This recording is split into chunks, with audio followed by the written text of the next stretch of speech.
gender identity that is linked to the seasons.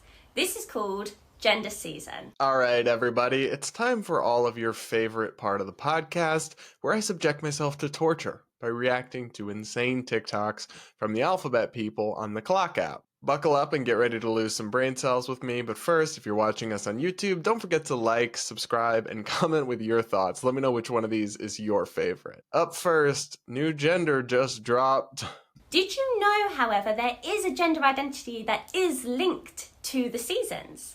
This is called Genderseason. And this is a gender identity I've only just learnt about. It's a micro-identity. It's not an identity that I have ever heard discussed before. It's a new one for me. Genderseason is an individual who explores their gender identity in relation to a season or all the seasons. So this might be somebody whose gender expression and identity is linked to one season. So for example, winter. Or this might be somebody whose gender identity and expression changes depending on the season. Nope, no ma'am, we're not doing this. Your Delulu is showing. This isn't a real thing, and I don't know how anybody can see stuff like this and not see that to some extent this is like becoming a internet fad or a clout chasing exercise in creating new identities to kind of stand in for a personality or to climb up the ranks of the oppression Olympics ladder, because being a boring old straight white woman is now verboten in these hyper online progressive spaces. So they have to come up with something. And also, you know that these new gender identities and all this like silly stuff they're coming up with, you know it's fake and not real when they're saying it's not even something they use, it's something that they heard about on Tumblr or Reddit or something. It's like, this isn't real.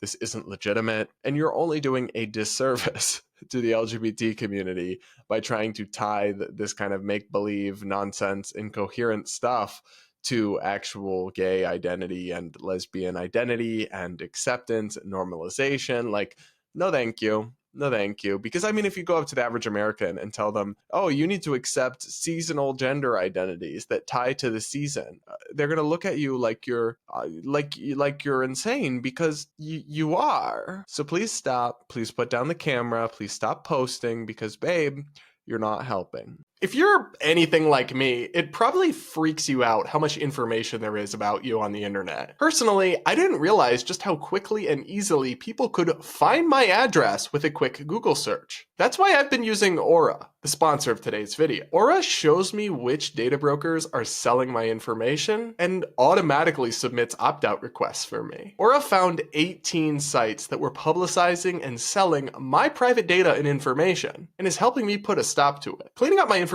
not only helps reduce the amount of spam I get, but it protects me from hackers who could use this information to help them access my social media accounts, bank accounts, or other sensitive information. And Aura does even more than all that to protect me from online threats I can't see. I get other features like antivirus, VPN, password management, parental controls, identity theft, insurance, and more without having to download several different apps. It's really easy to set up, and best of all, I get it all at an amazing price. And you should too. Go to www.aura.com/Polumbo, Polumbo, and get yourself some peace of mind and privacy today. Again, you can go to aura.com/Polumbo, which is linked in the description, to start your 14-day free trial today and support my content at the same time. Up next, we've got a woke LGBT medical practice and business to hear from. I'm a folks therapist. Of course I want to hear about all the members of your polycule. I'm a folks therapist. Of course your emotional support dog, cat, bird, or reptile can come to session. And of course I'm going to want to know their names and pronouns. I'm a folks therapist. Of course I know you probably did that thing that you said that you weren't going to do. And of course I support you anyway. I'm a folks therapist. Of course I'm going to understand your mean references. I'm a folks therapist. Of course I use they, them pronouns. I'm a folks therapist. Of course I'm neurodivergent affirming. I'm a folks therapist. Of course you don't have to teach me about your specific identities. And of course I want to know how those identities have impacted your unique experience. I'm a folks therapist. Of course I want to hear about your moon water and crystals. I'm a folks therapist. Of course you don't have to educate me on trans care.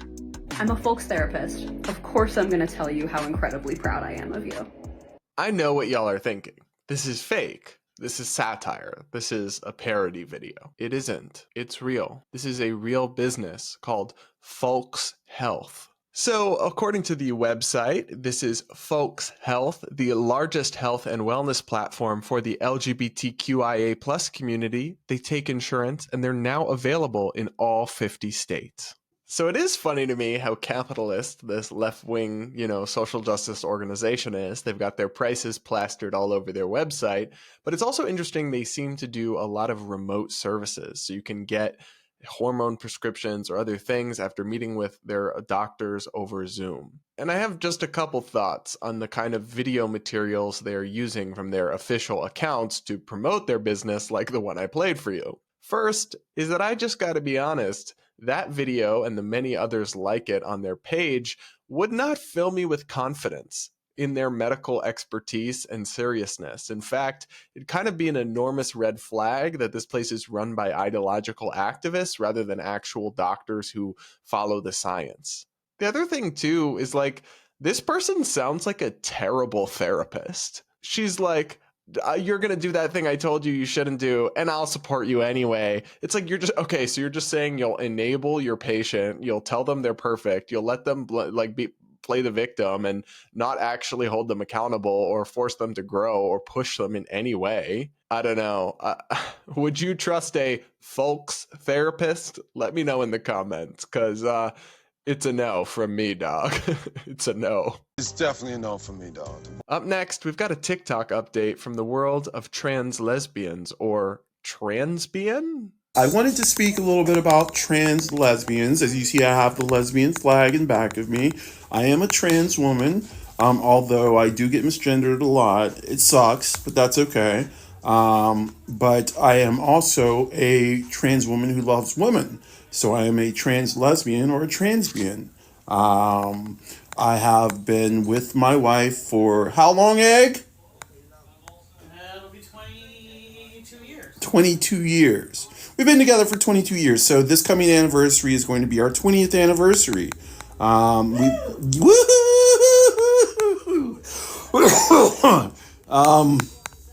yeah, so I love women. I do like looking at some men, but having a relationship with a man is not something that I would normally think about. Non-binary people, I love them. I love you folks, so I could have a relationship with non-binary people, both A, M, A, B, and A, G, A, B. Anyway, this started out about trans lesbians and will end as trans lesbians. Trans lesbians are valid in the lesbian community. We are strong. Okay, so I have some thoughts. I hadn't heard anybody refer to themselves as a transbian before, but hey, we can unpack that. But first, I'm happy for this person that they've got a long-term partner or marriage that is working out, and good for you. I will say I find it incredibly strange to be going on multi-minute TikTok diatribes about who you are not sexually attracted to just in front of your wife, and when you are married. I'm not really sure how that's appropriate. It seems very odd. There's also a weird degree of narcissism embedded into a lot of these TikToks, because I don't know about you, but I wasn't scrolling through the clock app wondering, I wonder what this individual's sexual orientation is in great detail.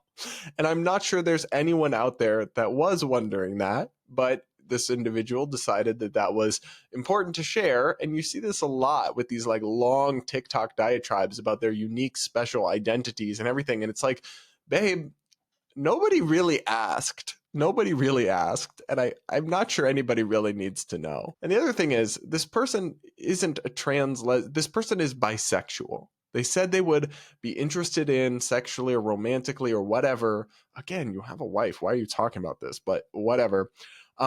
Both non-binary people of either gender, basically. And since non-binary is fake and made up and not real, and they're just males and females, what they're saying is they're bisexual, and that's okay. That's fine. There's nothing wrong with that. But you're not a lesbian. You're not some new thing, new word you made up.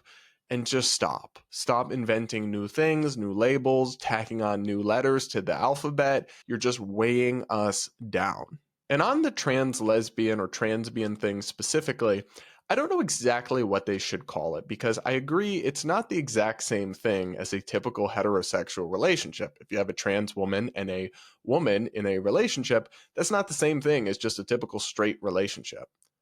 But it's not, definitionally, it is not a lesbian relationship in the same way that a trans man dating a man is not a gay relationship.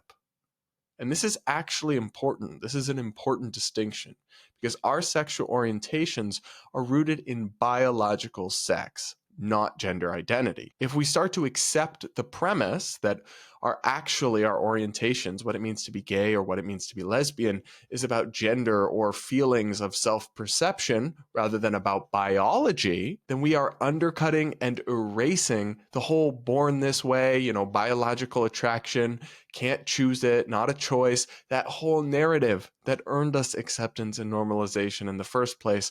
We've now just undercut it in the name of wokeness or whatever the heck this all is. It's a hard no from me.